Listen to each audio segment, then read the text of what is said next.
les symptômes, souvent la maladie va progresser pendant plusieurs années sans que ça cause aucun problème.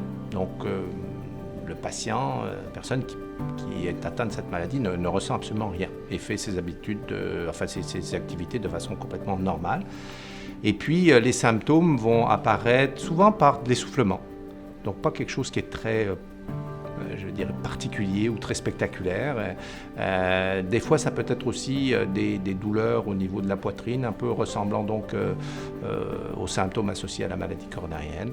Et dans les cas plus graves, éventuellement une syncope, donc une perte de connaissance, souvent lorsque la personne va faire un exercice physique.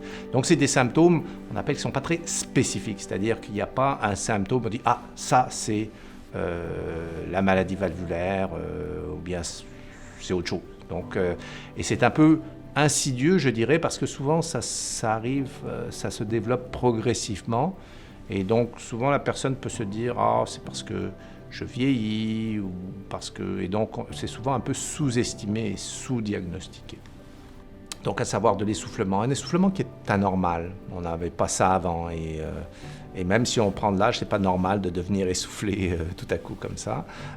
Ou si on a effectivement une douleur au niveau de la poitrine, une douleur un petit peu comme une crampe, ou à plus forte raison évidemment une perte de connaissance ou ou presque perte de connaissance, on ne se sent pas bien. Surtout lorsqu'on fait de l'exercice là, effectivement il faut consulter rapidement.